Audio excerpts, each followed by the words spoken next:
Hey, what's going on, people? It is season 1, episode 11 of Boom or Bust, the show where you submit small subwoofer boxes, I 3D print them, and we throw them head to head to see whose is the loudest. Now, first thing you notice is a slight change of scenery. I was filming this in my dining room, which was lovely, great ambiance. However, a little bit unsightly when it came around to dinner time, and given the fact I was doing this 2 times a week, meant that there wasn't much point putting it away, getting it back out again every single time I wanted to film, so it just kind of stayed there on my table, and I just kind of got a bit annoyed with it being there. So I made some space up in the workshop, so this is going to be the new home of Boom or Bust. Might try and get some nice coloured ambient lighting or some things on the walls to make it look a bit more like a recording studio, but for now, this is what we got. So let's roll on with today's box, which is submitted from Matt. Now, Matt has sent over the Parallel Port Pandemonium.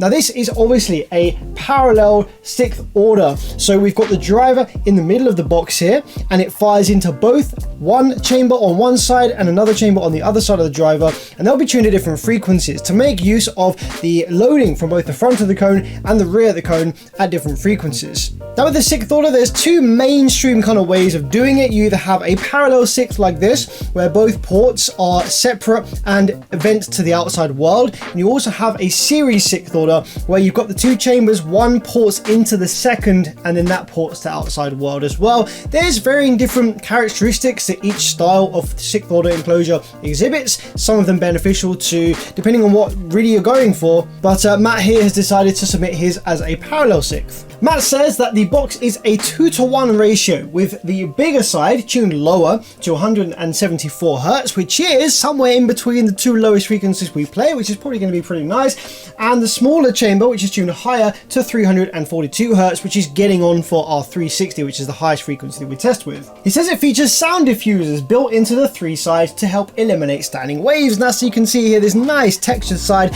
One of the great things you can do with 3D printing, less so with wood. You can still do it, but it's not really something that everyone just with their jigsaw and drill could really kind of muster up, this nice textured side piece here. Now, the frequencies that we test with are pretty long, and I don't necessarily know whether these are going to have much of an effect, but it'd be really cool to see how it looks on the DATs anyway. And if this performs well, Matt is happy to share the design with anyone who may so want it. So let's see how well it does, shall we? First thing we need to do is get the top on and let's slap it on the datum DATs and see exactly what the impedance sweep looks like. Oh yeah, now that's the kind of impedance graph I would expect from a 6th order. Let's analyze this. So, because we have 2 ported enclosures essentially on either end of the driver, we've got 2 impedance nulls here, 2 impedance values. One down here at 151 and one down here at 283. Now, Matt did say that he tuned these 2 chambers at 174 and 342. Now, these impedance values suggest that in reality it came out a little bit different. This suggests that the larger chamber, the one that's tuned lower, is actually tuning at 150, which is going to be pretty intense for our low frequency test, because we test 150 on the nose. And then the smaller chamber, which is tuned higher, is actually tuned at around 279, 280, 280-ish, which again is pretty close to the 270 that we actually play. So even though in reality it's come out a little different to what Matt maybe had modeled, I think this is going to perform really well, because it's going to be loading and converting a lot of that kinetic energy that the cone has into air displacement out of the ports at these 2 frequencies that we test. So those are our 2 tuning frequencies for each chamber. This peak in the middle here up at 192, that is where the woofer is not in either sweet spot of either chamber, but they will still be helping a little bit. They will still be working to some extent. And as you can see here, well, the fact that the impedance peak isn't anywhere near as high as it is on the lower frequency unload, when both ports just completely stop working, down here 80 Hz, you can see that we're still going to have some decent load on the cone here up at about 194 Hz. So the second frequency we test is a 198. So even though that is pretty much on an impedance peak, I think that's still going to be pretty good. I don't think we're going to reach mechanical excursion limit at that frequency, even though it's kind of not quite on either of these ports. It's still going to be loaded enough. Now, the third impedance peak here is at 342 Hz. So that is going to be where the air spring of, I want to say probably the smaller, higher tuned chamber is kind of resonating at, and that's getting a little close to the last frequency that we test, which is a 360 hertz. So we go along a little bit. 360 is right about here, which is actually very similar, a little bit lower in fact, to the impedance peak down there at 198-ish. So that's also going to be loaded enough. We're still going to be able to reach a decent amount of power without reaching mechanical excursion limits at the higher frequency either. So I think based on this impedance graph, we might have a pretty solid performer here. Let's just wait and see. Now in regards to those textured sidewalls, it's kind of difficult to tell really whether they're helping in any way. There are a couple of little bumps on the way up the frequency band here. Got one at 741, another little one here at 1.8 kilohertz, another couple up here at 2.8 and 3.4. So they could be to do with the parallel walls. Don't know whether the texture's really helping there because the wavelengths are so long. I don't know whether they'd really get kind of scattered or anything by the texture on there. It's quite a tight texture. Yeah, we're going by the impedance graph. We know this isn't going to be a complete flop at least, but what does it sound like? Like, you've got these two parallel ports here. Does it sound really harmonic, resonating? Is there any chuffing? So let's plug it into the amp and have a quick listen out here, open on the table, see what it sounds like. Let's start off with 150 hertz, which is 25 scaled hertz.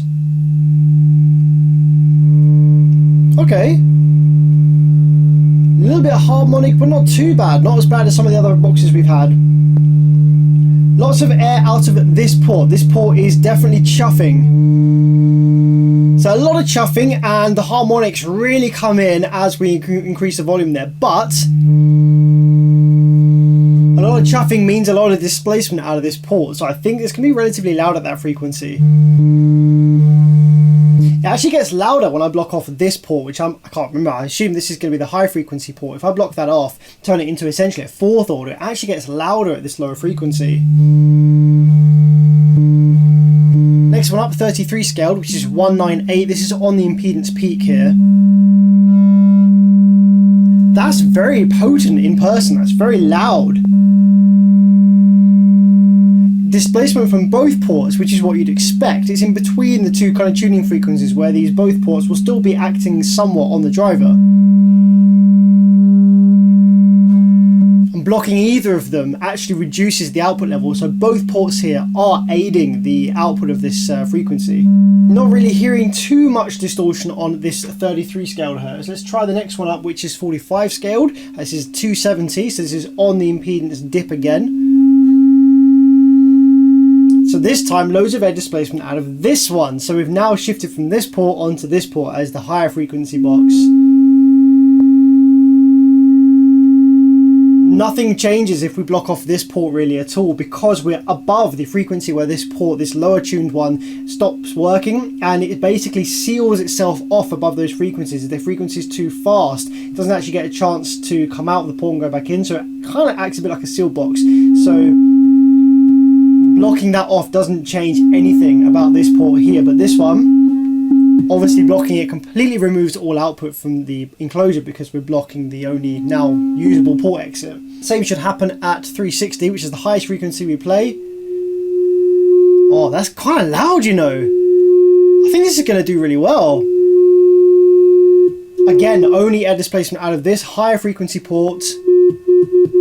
And blocking the lower frequency one now does absolutely nothing. There's no perceivable air displacement out of that one at all. Not really hearing a great deal of distortion here either. So once again, I think some harmonics on the lower frequencies, but the highs are quite clean through this setup. So yeah, at the lower frequency, as with pretty much all of these boxes, no matter where you tune it at, there's always quite a heavy harmonics come in at the 25 scaled hertz being a 150. It's not too bad though. The harmonics doesn't overtake the fundamental as we've seen in previous boxes. So this isn't the worst sounding box we've had at this lower frequency. Moving up to 198, this is in between the two ports, and surprisingly, this is actually pretty clean. I was expecting there to be a bunch of harmonics on here where you've got these two chambers working together. I thought there'd be some kind of cancellation, some kind of harmonics between them, but no, actually looks pretty nice and goes very loud as well. It's definitely not the cleanest 198 we've seen, but it's perfectly acceptable. Similar story with the next frequency up being a 270. It is pretty clean, can't really see anything visibly on the sine wave here, and again with the RTA, looks pretty good. Yeah, there's harmonics there, but nothing untoward. And again, almost the same with the 360 hertz, but there is a slight bit of visible distortion to the top half of the the sine wave here. Not really audible, but you can definitely see it a little bit on the sine wave, and the RTA shows that up here as well, but not horrendous, not overly bad. Yeah, and I don't know about you, but I've got pretty high hopes for this one. Not only is it relatively lowish distortion across the board, it also sounds pretty loud out here on the table. Now let's get it in the test cabin, let's run some demo content and see exactly how it fares up against the other boxes in the demo content. In terms of positioning, I think it's clear that this has been designed to be ports up on the back like this. It would technically fit with the ports firing back upright, but that is a bit of a weird orientation and you wouldn't tend to see that in real life. I might try anyway, but I think we're just going to go with ports firing up, box right at the back of the cabin like so. Let's see how it sounds.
Not too bad, it looked pretty loud, but I think we've definitely seen a little bit louder based on the demo content at least. A little bit more flex on the camera, a little bit more air movement in the open doorway there, but the meter is going to tell us the truth about exactly how loud this is. So without further ado, let's hit it with a 25 scaled hertz, door open to start with as always. So this is 150 hertz.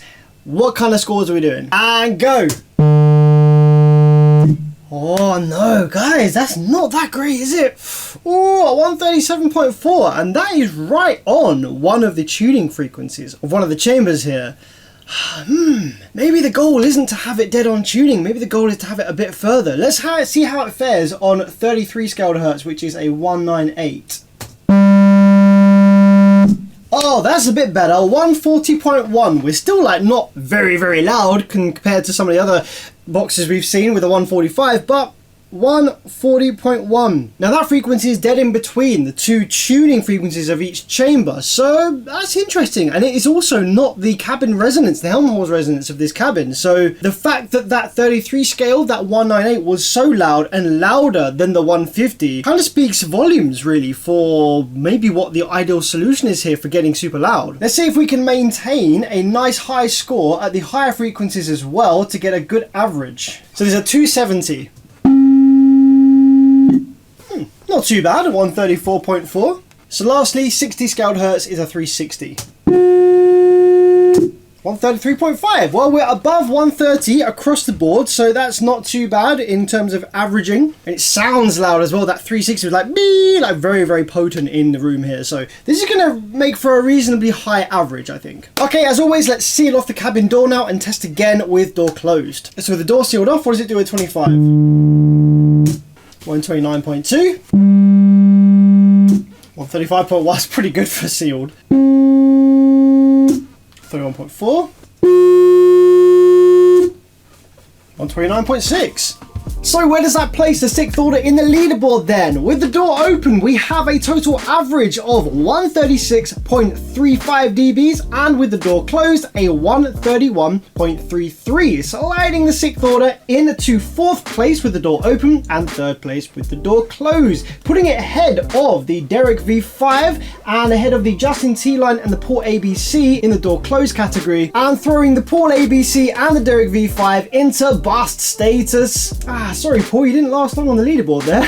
So yeah, it did actually perform pretty well across the board, even though it wasn't the loudest on the lower frequency. Now, as we can see a bit of a trend here, the boxes that are performing the best overall by quite a large margin, both have two things in common. Firstly, they have a sealed chamber behind the driver. I think that really helps this driver, where it's very, very soft suspension. It really does benefit from having an air spring behind the driver. And both of these top two enclosures have a wide mouth. Now, regardless of whether that is a quarter wave or a ported box or something, having a large mouth helps with impedance matching, not to do with ohms, but to do with the impedance of the air out of the box and into the cabin. They're different speeds and different pressures, and having a wider opening helps to kind of blend and match those two different pressures and airflows of air, and results in a louder output in the cabin. It just boost the efficiency a bit, rather than having really high pressure, high airflow out of a thin port that then smacks into dead standing air just like above it in the cabin. Having a gradual change in air impedance does seem to be greatly beneficial here. The top two enclosures are essentially fourth orders, or kind of sealed boxes with this large flare on the end. Both the Fibonacci fourth and also the Wicked one exhibit this behavior. I would be really interested to see some kind of ported box that also utilizes a nice big